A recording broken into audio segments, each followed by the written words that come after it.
ભાઈ હું મુસીબતમાં મુકાઈ ગયો છું. કેમ શું થયું?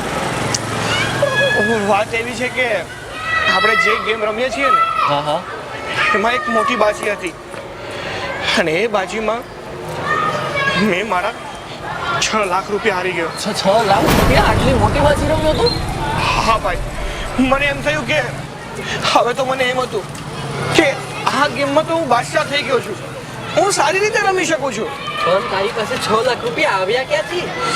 અરે ભાઈ, મેં તને વાત નથી કરી કે અમારી જે શોપ છે ઇલેક્ટ્રિક વાળી, બસ એ શોપને મેં ગીરવે મૂકી દીધી અને 4 લાખ જેવું એડજસ્ટ થઈ ગયું હતું મારે. અને બીજા બધા થોડા કરી અને આ જ ગેમમાંથી મેં કમાયેલા હતા. એક સાથે બધા પૈસા જતા રહ્યા. ભાઈ હવે હું શું કરું? ટેન્શન નહીં લે. અહીંયા તું મારી એક વાત સાંભળ. જો તું વધારે ચિંતા નહીં કર. સાંભળ મારી વાત સાંભળ. મારી પાસે એક રસ્તો છે. તો એક કામ કર, તારા પપ્પાના નામે જે ઘર છે ને એને તું ગીરવી મૂકી દે અને એના બદલામાં જે પૈસા આવે છે એનાથી તું રમીને બધા પૈસા પાછા જીતી લે. તારા ભાઈની દુકાન પણ પાછી આવી જાય, તમારું ઘર પણ પાછું આવી જાય અને પાછો તો કમાવાનું ચાલુ કરી દે. પણ ભાઈ હવે છે ને મને આમાં બહુ રિસ્ક લાગે છે. જો મેં મારા પપ્પાનું મકાન આવી રીતે ગીરવે મૂકી અને પૈસા ઉપાડ્યા અને એ પણ પૈસા આ ગેમમાં જતા રહ્યા તો? જો મારી વાત સાંભળ. આના પપ્પાની 3 વીઘા જમીન એને ગીરવી મૂકેલી અને અત્યારે બધું ક્લિયર છે. એના નામે બીજા 2 મકાન પણ લઈ દીધા છે. તું ખાલી એકવાર ટ્રાય કર, થઈ જશે, ચિંતા નહીં કર. ભાઈ મને તો બહુ ટેન્શન થાય છે યાર. નહીં ટેન્શન લેવાની જરૂર નથી. મારી ઉપર આ વસ્તુ વીતી ગઈ છે, વિશ્વાસ રાખ. તમે સારી સલાહ જ આપો. સારું, તો તમે લોકો જેમ કહો છો ને એમ હું અમારું મકાન છે ને એ ગીરવી મૂકી અને પૈસા લઈ લઉં છું. બસ બેસ્ટ રસ્તો છે અને આનાથી ધીરે ધીરે કોઈને ખબર પણ નહીં પડે અને તને પૈસા પાછા મળી જશે અને તારે કોઈ ચિંતાનો વિષય જ નહીં રહે. હા ભાઈ, હા તમે લોકોએ તો છે ને મારું ટેન્શન જ દૂર કરી દીધું છે. થેન્ક યુ યાર, થેન્ક યુ સો મચ. તારા માટે કંઈ પણ મારા ભાઈ. કાંઈ નહીં, ચાલો તો હું અત્યારે જ જાઉં છું અને જો કંઈ એડજસ્ટ થાય ને તો દસ્તાવેજ ગીરવે મૂકી અને પૈસા લઈ લઉં છું, જેથી કરી અને આ મુસીબતમાંથી વહેલા તકે બહાર આવું. જલ્દીથી જલ્દી આ કામ કર એટલે તને ધીમે ધીમે ફરીથી પૈસા મળવાનું ચાલુ થઈ જશે. હા ભાઈ, ચાલો હું તમને પછી મળું. હા ટેન્શન લેવાની કઈ જરૂર નથી. તારા માટે તો દિલ જીગર બધું વાત છે. બોલ તું કે 25માં મારે કૂદી જાય. અરે ના ભાઈ ના, તમે અમારો સાથ આપ્યો અને મને આઈડિયા આપ્યો ને એ જ મારી માટે મોટી વાત છે. ચલો તો હું અત્યારે નીકળું. હા ધ્યાનથી જજે ભાઈ. હા ભાઈ, ચાલ.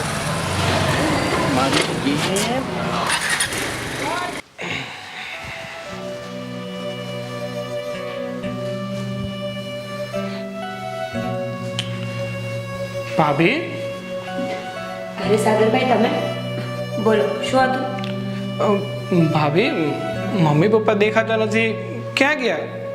બા અને બાપુજી તો મંદિરે ગયા છે. કઈ ખાસ કામ હતું? અરે ના, કઈ કામ નતું. આજે એમને જોયા નહીં ને એટલે મને જ થયું કે લાવો તમને પૂછી લો. એ લોકો તો ક્યારના મંદિરે ગયા છે અને ખબર નહીં આજે મંદિરે કઈ કથા હશે ને તો મોડા આવવાના છે સાંજે. એવું છે? હા. અને સાંભળો મારી વાત. બોલો ને. હવે તમે ઘરે આવ્યા છો ને તો થોડી વાર ઘરે જ રહેજો. કેમ? શું કેમ સાગરભાઈ? મારે છે ને ઘર માટે બધી વસ્તુઓ લેવા જવું છે, શાકભાજી લેવા જવું છે. આ તો ઘરે કોઈ હતું નહીં ને એટલે હું ક્યાંય નહોતી ગઈ. સારું, તમારે વારે જ જવું છે ને તો શાંતિથી જાઓ અને બધી વસ્તુ લઈ આવો. જાઓ. તમે સાંજ સુધી ઘરે રહેવાના છો? હા તમ તારે શાંતિથી આવજો ને. તો મારી વાત સાંભળો ને. બોલો. તો હું પણ છે ને વસ્તુ લઈ આવી અને મંદિરે જાઉં. કઈ વાંધો નહીં, ચાલો તમારી ઈચ્છા છે ને તો તમે પણ જતા હો. સારું કર્યું સાગરભાઈ. આજે તમે ઘરે રહેશો ને તો એ બાને મને મંદિરે જવા મળશે. હાલો હવે, તમારી વાતો તો ખૂટશે નહીં.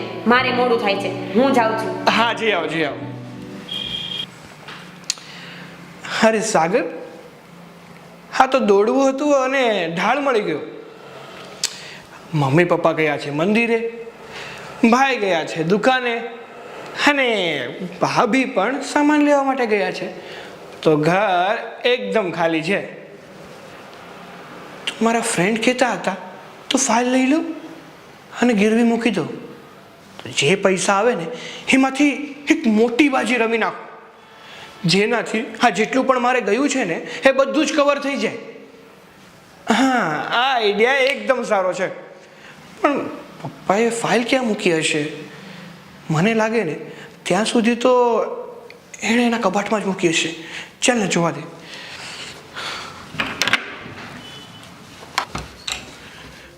ઘરે કોઈ નથી ને ત્યાં જલ્દીથી ફાઇલ લઈ લો.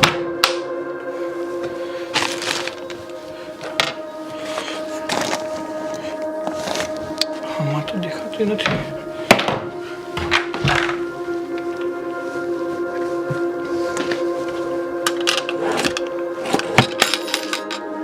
આમાંય નથી યાર.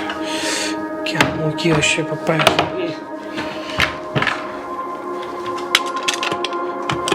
આ તો લોક છે. હવે આની ચાવી ક્યાં હશે?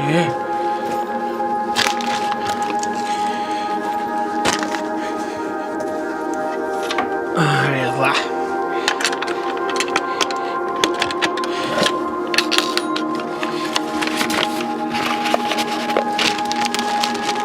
સરસ.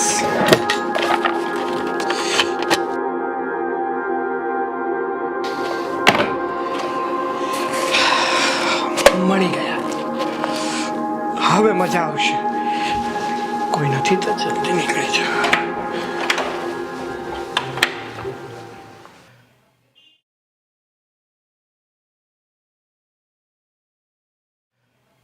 પપ્પાનું મકાન તો ગીરવી મૂકી દીધું છે અને 10 લાખ રૂપિયા પણ લઈ લીધા છે. હવે આજે એવી બાજી રમું કે પપ્પાનું ગીરવે મૂકેલું મકાન પણ પાછું છોડાવી લઉં અને ભાઈની દુકાન પણ પાછી છોડાવી લઉં અને સાથે સાથે નફો પણ સારો એવો કરું. સાગર, આજે છે ને તારે તારી બેસ્ટ સ્કિલનો ઉપયોગ કરવાનો છે અને એવી રમત રમવાની છે કે ગયેલું બધું જ પાછું મળી જાય. ચાલ.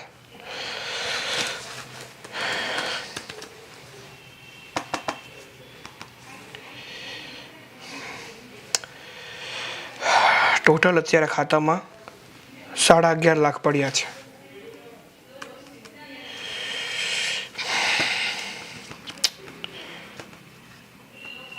અરે વાહ, 11 ને 22 થવાના છે.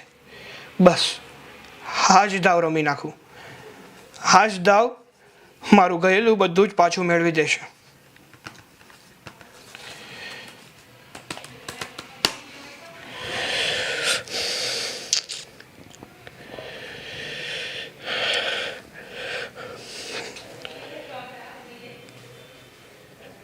રાણી, બાદશાહ, બસ હવે એક એકો આવી જાય ને તો આ ગેમ આપણી. Come on come on come on come on come on. અને અને અને દોડી. શિટ.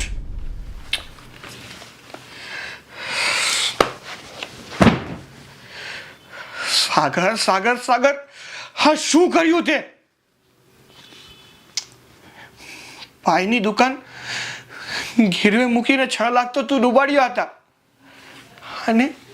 અને પપ્પાનું મકાન મૂકીને બીજા 10 લાખ. આમને 15-16 લાખનું નુકસાન કર્યું છે મેં. આ પૈસા ક્યાંથી લાવીશ? આ બધા પૈસા હું ક્યાંથી લાવીશ? અરે પૈસા તો ઠીક છે, પણ પપ્પાને અને ભાઈને આ વાતની ખબર પડશે તો એ લોકો મારી ઉપર મારો શું હાલ કરશે?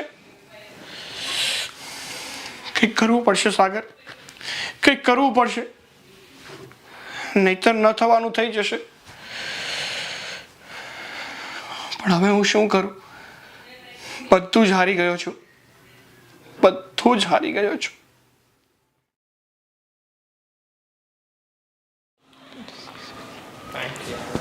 આપણે ગામડે થોડી જમીન હતી ને, એ આ ચંદુભાઈ નહીં આપણે બાજુમાં પડોશમાં, એને વાવા દઈ દીધી છે.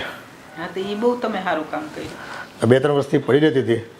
મને એમ થયું કે ચાલની સામેથી માંગે છે તો તો દઈ દેવી, એટલે એને ઢોર ઢાંકરનું થાય અને દુજાણું હોય તો એને કામ લાગે. આ ની કૂળો થાય. હું અહીંયા સત્સંગમાં ગઈ હતી ને ત્યાં બહુ મજા આવી. બૈરા એટલી સરસ આ તો ધૂન ગાતા હતા ને એમ થાય ઘરે જ નથી જાવું. ફોન આવે છે.